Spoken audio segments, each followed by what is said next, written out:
అదే RTV app వార్తల్ని క్షణాల్లో చదివే అవకాశం ఉంటుంది. ఒక న్యూస్ పేపర్, ఒక టెలివిజన్ ఛానల్ మీ చేతుల్లో ఎప్పుడూ ఉంటాయి. కడప నియోజకవర్గంలో టీడీపీ ఎత్తులకు పై ఎత్తులు వేస్తుందా? స్థానిక సంస్థల ఎన్నికల నేపథ్యంలో టీడీపీ ఎత్తులను వైసీపీ చిచ్చు తెస్తుందా? మాటల యుద్ధం ఏ స్థాయికి చేరుకుంది? అసలు ఎందుకు ఈ మాటల యుద్ధానికి ప్రధాన కారణం ఏంటి? అసలు ఎందుకు కడపలో ఇంత రాజకీయ వాతావరణం వేడెక్కడానికి ప్రధాన కారణాలు ఏంటి? అసలు కడపలో ఏం జరుగుతుంది? Watch the story. అసలే టీడీపీ నేతల్లో అసంతృప్తి తారాస్థాయికి చేరుకుంది. ఈ నేపథ్యంలో కార్పొరేషన్ కైవసం చేసుకోవడం ఓ రకంగా కత్తి మీద సాము లాంటిదే అన్నటువంటి భావనకు వచ్చినటువంటి టీడీపీ ఎమ్మెల్యే మాధవిరెడ్డి వ్యూహాత్మకమైనటువంటి అడుగులు వేస్తుంది. ఏమిటా అడుగులంటే, వైసీపీ శ్రేణులపై మాటల యుద్ధానికి దిగింది. ప్రత్యక్షంగా విమర్శనాస్త్రాలు సంధిస్తూ కడప జిల్లాలో రాజకీయ వాతావరణాన్ని వేడెక్కించింది. ఆమె ఆవేశంగా మాట్లాడడానికి కారణాలు ఏంటో తెలుసా? ఇటీవల కాలంలో మెంతా తుఫాన్ కారణంగా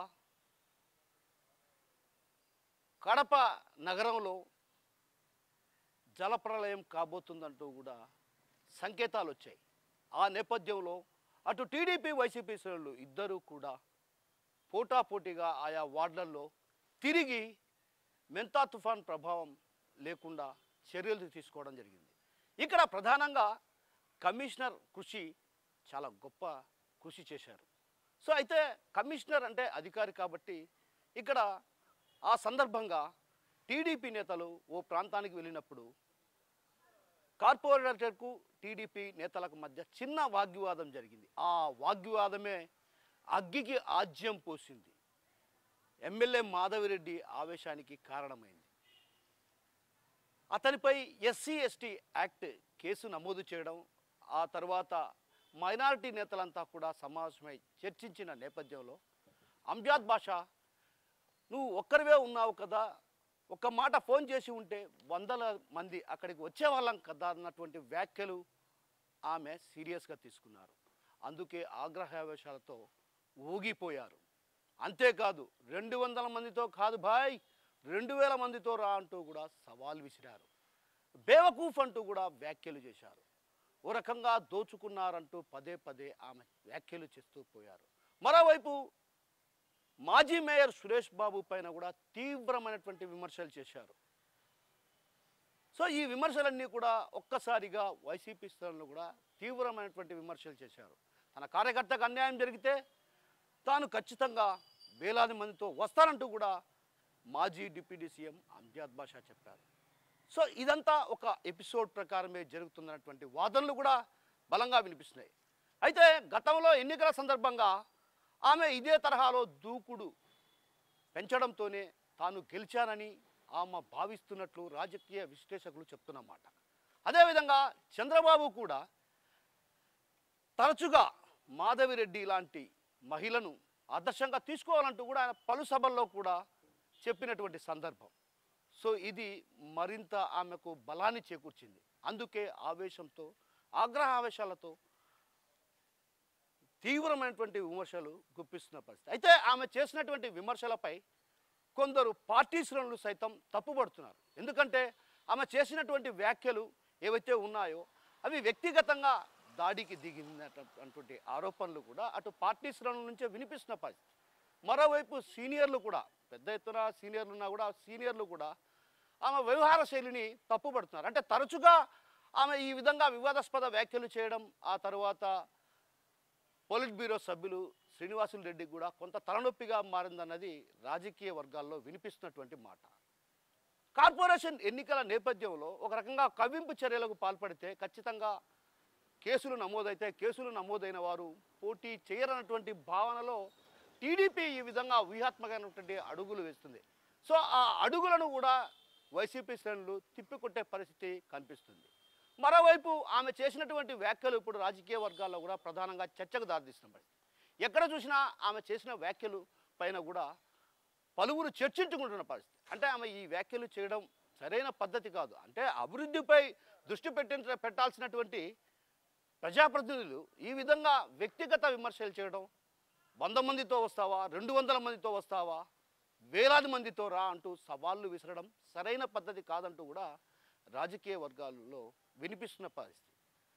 మనం ప్రధానంగా ఎన్నికల సందర్భంగా ఒకరినొకరు విమర్శలు చేసుకోవడం ఆనవాయితీ. కానీ ఇక్కడ మాత్రం రాజకీయాలు తర్వాత అందరూ కూడా కలిసిమెలిసి ఉండే స్వభావం ఉన్నటువంటి ప్రాంతం ఈ ప్రాంతం. అయితే ఇక్కడ అలాంటి పరిస్థితి ఎక్కడా కనపడడం లేదు. తరచుగా ఆమె విమర్శలు చేయటం, ప్రతి విమర్శలు చేయడం, నిప్పులు చెరగడం లాంటి పరిస్థితే ఉందే కానీ ఎక్కడే ప్రశాంతమైనటువంటి వాతావరణం ఎక్కడ కనిపించడం లేదన్నది రాజకీయ విశ్లేషకులు చెప్తున్న మాట. సీనియర్లు సైతం ఆమె వ్యవహార శైలిని తప్పుపడుతున్నారంటే ఆమె మాట తీరు ఏ విధంగా ఉందో అర్థం చేసుకోవచ్చు అన్నది పలువురిలో వినిపిస్తున్నటువంటి మాట. ఇక ప్రధానంగా రాజకీయాల్లో ఒకరిపై ఒకరు విమర్శలు చేసుకోవడం, ఆ తర్వాత అభివృద్ధిపై దృష్టి పెడతారు. కానీ ఇక్కడెక్కడ అభివృద్ధిపై దృష్టి పెట్టేటువంటి పాపాన పోలేదన్నటువంటి విమర్శలు కూడా వ్యక్తం అవుతున్నాయి. గతంలో ఆమె పేద ప్రజలను ఆకట్టుకునేందుకు ఆయా ప్రాంతాల్లో పర్యటించారు. సో ఆ ప్రాంతాల్లో పర్యటించి వారందరికీ కూడా నేనున్నానంటూ ఒక రకంగా భరోసా ఇచ్చారు. కానీ ఇప్పుడు సీన్ రివర్స్ అయింది.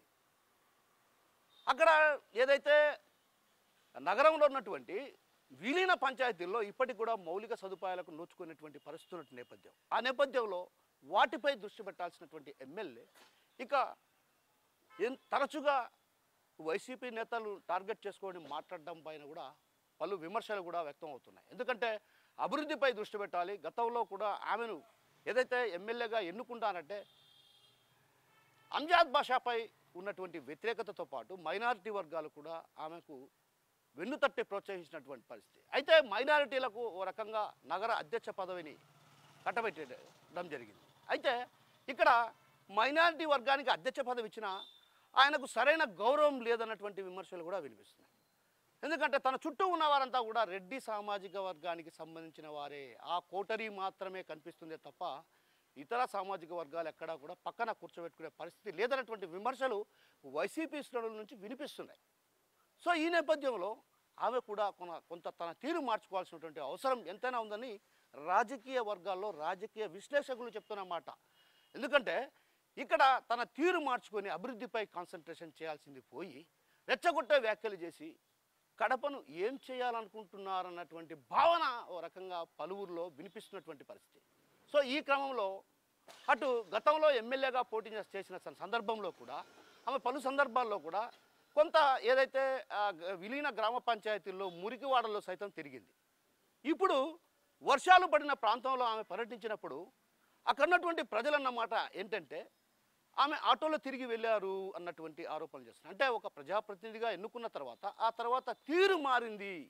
ఎందుకు ఈ తీరు మారింది అంటే రాజకీయాల్లో గెలవడం కోసం ఎన్నైనా హామీలు ఇస్తారు, వారిలో ఈమె కూడా ఒకరే అన్నటువంటి భావన ఇక్కడ ప్రజల్లో వినిపిస్తున్న పరిస్థితి. సో మరోవైపు ఎన్నికల్లో కార్పొరేషన్ ఎన్నికల్లో గెలవాలంటే కొంత కష్టసాధ్యమైనటువంటి పని. ఎందుకంటే పార్టీ శ్రేణుల్లో తీవ్రమైనటువంటి వ్యతిరేకత ఉంది. ఆ వ్యతిరేకత తారాస్థాయికి చేరుకుంది. ఇప్పటికే కొంతమంది పార్టీలో అంటే ఆమెతో ఇమడలేక పుత్తా నరసింహారెడ్డి చెంతకు చేరి అధిష్టానం వద్దకు తీసుకెళ్లాలంటూ కూడా మొరపెట్టుకుంటున్నారంటే పార్టీ కార్యకర్తలు గతంలో ఎవరైతే కష్టపడి పనిచేసిన కార్యకర్తలకు విలువ లేదన్నటువంటి ఆరోపణలు కూడా ఉన్నాయి. సో ఆ నేపథ్యంలో వారంతా కూడా ఒక్కొక్కరుగా దూరం అయ్యే పరిస్థితి కనిపించింది. మరోవైపు కష్టకాలంలో పార్టీకి వెన్నంటి ఉన్నవారు సైతం ముఖం చాటేస్తున్నటువంటి పరిస్థితులు కనిపిస్తున్నాయి. దీంతో కడప కార్పొరేషన్ కైవసం చేసుకోవడం కొంత కష్టసాధ్యమైనటువంటి పనే అన్నటువంటి భావనకు టీడీపీ శ్రేణులు వచ్చారన్నటువంటి విమర్శలు కూడా వినిపిస్తున్నాయి. ఆ నేపథ్యంలోనే ఇలా దూకుడుగా వ్యవహరిస్తే ఖచ్చితంగా వాళ్ళు కూడా దూకుడుగా వ్యవహరించి ఆ తర్వాత కేసుల్లో ఇరికించి వారిని ఇబ్బంది పెట్టడం కోసమే ఇలాంటి ప్రయత్నాలు కొనసాగుతున్నాయన్నటువంటి ఆరోపణలు కూడా బలంగా వినిపిస్తున్నాయి. సో ఈ నేపథ్యంలో అటు వైసీపీ శ్రేణులు కూడా కొంత ఏదైతే కవ్వింపు చర్యలకు పాల్పడినా కొంత వెనక్కి తగ్గిన విమర్శల విషయంలో మాత్రం ఘాటుగానే విమర్శలు చేసుకుంటున్నారు. దీంతో ఒక్కసకంగా రాజకీయ వాతావరణం కూడా కడపలో వేడెక్కిందనే చెప్పాలి. అంటే ఒక రకంగా ప్రజల్లో కూడా ఈ వ్యవహారం చర్చించుకుంటున్నారు, ఒకరిపై ఒకరు విమర్శలు చేసుకుంటున్నారు తప్ప ఎక్కడా అభివృద్ధిపై దృష్టి పెట్టడం లేదని పాపాన పోవడం లేదన్నటువంటి విమర్శలు కూడా వినిపిస్తున్నాయి. మరోవైపు కడప నగరం అభివృద్ధి చెందింది, అదేవిధంగా కూడళ్ళు అభివృద్ధి చెందాయంటే అది వైసీపీ హయాంలోనే. ఇప్పటి వరకు కూడా పైసా నిధులు తేలేదు. ఎమ్మెల్యేగా బాధ్యత తీసుకుని 2 ఏళ్ళు అవుతున్నప్పటికీ కూడా ఇప్పటికి కూడా పైసా నిధులు తెచ్చి అభివృద్ధి చేసినటువంటి పాపాన పోలేదన్నటువంటి విమర్శలు కూడా పార్టీ శ్రేణుల నుంచి వినిపిస్తున్నటువంటి పరిస్థితి. అయితే ఈ నేపథ్యంలో ఆమె కొంత కసిరి పెంచి చంద్రబాబుతో చర్చించి కడప నగరంలో ప్రధానంగా విలీన పంచాయతీల్లో మౌలిక సదుపాయాలు కల్పించాల్సినటువంటి బాధ్యత ఉన్నప్పటికీ కూడా ఎక్కడే కానీ ఆ దిశగా అడుగులు వేయడం లేదన్నటువంటి విమర్శలు కూడా పార్టీ శ్రేణులే, స్వయంగా టీడీపీ నేతలే విమర్శిస్తున్నటువంటి పరిస్థితులు కనిపిస్తున్నాయి. సో కాబట్టి ఆ నేపథ్యంలో ఇప్పటికైనా తన పంథాను మార్చుకొని ఏదైతే విమర్శలను పక్కన పెట్టి అభివృద్ధికి బాటలు వేసే దిశగా అడుగులు వేస్తే ప్రజలు వెన్నంటి ఉంటారన్నటువంటి భావన పార్టీ శ్రేణుల్లో చర్చించుకుంటున్నారు. అయితే ఆమె ఆ దిశగా అడుగులు వేయాల్సినటువంటి అవసరం ఎంతైనా ఉంది. మరి ఇక కార్పొరేషన్ ఎన్నికల సమయంలో గెలవాలంటే ఖచ్చితంగా పార్టీకి కొంత బలమైన క్యాడర్ ఉండాలి. ఎక్కడే కానీ క్యాడర్ లేని పరిస్థితి. అంటే ఒక రకంగా రాబోయే రోజుల్లో కార్పొరేషన్ ఎన్నికలకు కోట్ల రూపాయలు వెచ్చించాల్సినటువంటి అవసరం ఉంది. ఒక్కొక్క డివిజన్లో ఒక్కొక్క అభ్యర్థి గెలవాలంటే ఖచ్చితంగా 10 నుంచి 20 లక్షల రూపాయలు ఖర్చు చేయాల్సినటువంటి పరిస్థితి ఉంది. కాబట్టి ఆ లక్షల రూపాయలు ఖర్చు చేసే పరిస్థితుల్లో టీడీపీ శ్రేణులు ఎవరూ లేరు. పైగా ఇక్కడ వైసీపీ నుంచి టీడీపీలోకి వచ్చిన వారికే ఎక్కువ ప్రాధాన్యత ఉందన్నటువంటి విమర్శలు ఉన్నాయి. ఒక ఉదాహరణకు చిన్న విషయం, ఇక్కడ ఎన్నికల సందర్భంగా పార్టీపై విమర్శలు అంటే ఘాటైన విమర్శలు చేసినటువంటి నేతలను కూడా టీడీపీలో చేర్చుకొని వారిని అదలమెక్కించారు. వారికి పార్టీలో కీలక బాధ్యతలు అప్పగించారు.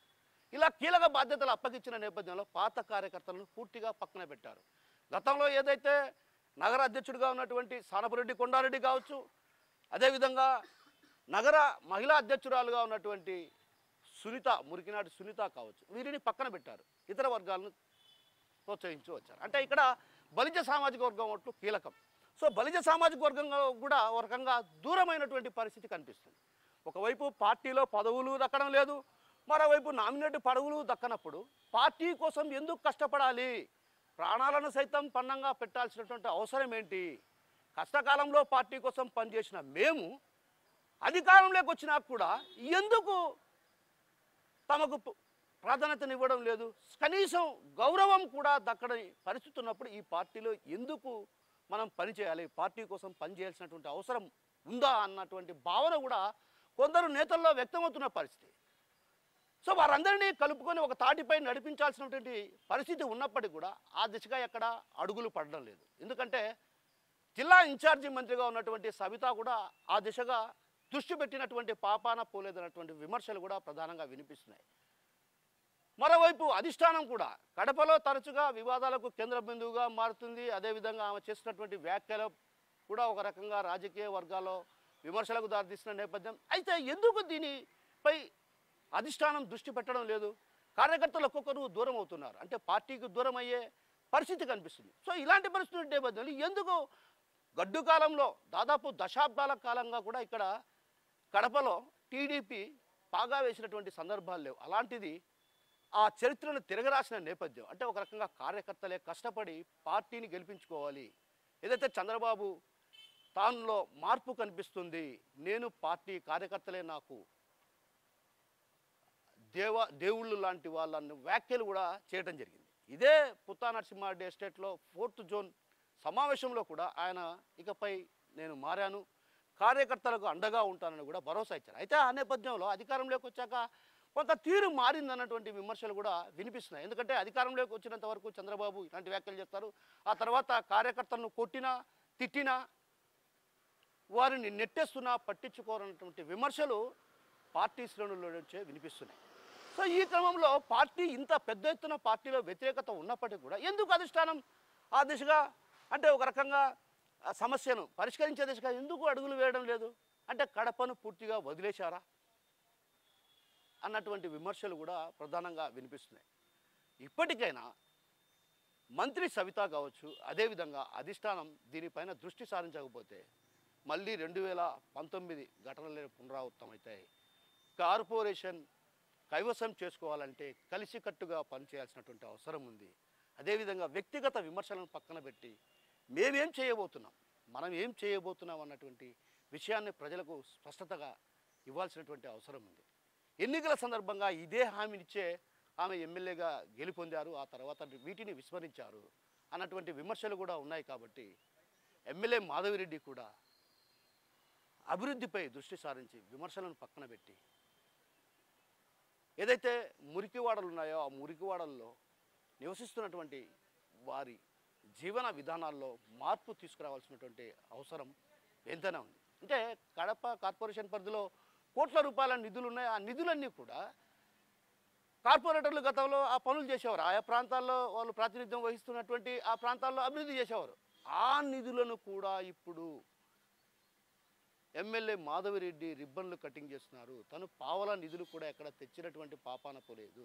ఒక బుగ్గవంక సుందరీకరణ పేరిట 3.3 కోట్ల పైచిలకు నిధులు ఖర్చు చేశారు. కానీ అందులో కూడా కొంతమేరే అంటే లక్షల్లో ఖర్చు చేసి కోట్లు దోచుకున్నారన్నటువంటి విమర్శలు చేస్తున్నారు. మరోవైపు తరచుగా ఎమ్మెల్యే మాధవిరెడ్డి దాచుకున్నారని విమర్శలు చేస్తున్నటువంటి నేపథ్యం. కానీ ఎక్కడ వాళ్ళు దాచుకున్నారన్నటువంటి వాటిపైన కూడా మాధవిరెడ్డి ఆధారాలతో సహా తీసుకురమ్మని వాళ్ళు అడుగుతున్నారు. కానీ ఇప్పటికి కూడా ఆ దిశగా ఎక్కడ అడుగులు వేసినటువంటి సందర్భాలు లేవు. అంటే అవినీతి జరిగిందని పదే ఆమె ఆరోపణలు చేస్తారు. ఆ తర్వాత వాటిని ఆధారాలు తీసుకొచ్చి మేము ఇక్కడే ఉన్నాం, మమ్మల్ని అరెస్ట్ చేయొచ్చు కదా అని కూడా వాళ్ళు వైసీపీ నేతలు ప్రశ్నిస్తున్నారు. కానీ ఎక్కడ ఆ దిశగా అడుగులు పడినటువంటిది. అవినీతి ఆరోపణలు పక్కన పెడితే అభివృద్ధిని ఆకాంక్షించాల్సినటువంటి అవసరం ఉంది. ఏ ప్రజాప్రతినిధి ఏదైనా తను వస్తే పేద ప్రజల్లో ఏమనిపిస్తుందంటే తను మనకేదో పేద ప్రజలకు అండగా ఉంటారు, పేద ప్రజల సమస్యలు పరిష్కరించే దిశగా అడుగులు వేస్తారని భావిస్తారు. కానీ ఇక్కడ ఆ దిశగా అడుగులు పడనటువంటి పరిస్థితి కనిపిస్తుంది. కాబట్టి కార్పొరేషన్ ఎన్నికల్లో కూడా వీళ్ళు పోటీ చేసిన గొప్పగా గెలిచే స్థానాలు కూడా చాలా తక్కువే అని చెప్పాలి. ఎందుకంటే పోటీ జరిగేటువంటి పరిస్థితి ఉన్న నేపథ్యం కాబట్టి ఖచ్చితంగా ఇక్కడ పార్టీ అభ్యర్థి ఎవరుని ప్రకటించినా వ్యతిరేకత భారీ స్థాయిలో ఉండే అవకాశాలు ఉన్నాయి. ఆ వ్యతిరేకత ఉన్న తరుణంలో పార్టీ శ్రేణులే పార్టీని ఓడించే పరిస్థితులు ఉన్నాయి. కాబట్టి ఇప్పటికైనా ఈ విషయాన్ని అధిష్టానం గ్రహించాలి. పార్టీ కార్యకర్తలు కావచ్చు, అదేవిధంగా కొందరు సీనియర్ నేతలు కూడా అసంతృప్తితో ఉన్నటువంటి నేతలను బుజ్జగించే ప్రయత్నాలు చేసి సయోధ్య కుదిర్చి అందరినీ ఒక తాటిపై నడిపిస్తే తప్ప లేదంటే కార్పొరేషన్ కైవసం చేసుకోవడం కత్తి మీద సాము లాంటిదే అని అన్న భావన వ్యక్తమవుతుంది. కెమెరా పర్సన్ రాముతో కిషోర్, RTV, కడప నుంచి. మరిన్ని వీడియోస్ కోసం ఛానల్ ని సబ్స్క్రైబ్ చేయండి. లేటెస్ట్ అప్డేట్స్ కోసం వాట్సాప్ ఛానల్ ని ఫాలో చేయండి. అండ్ లింక్ డిస్క్రిప్షన్ లో ఉంది.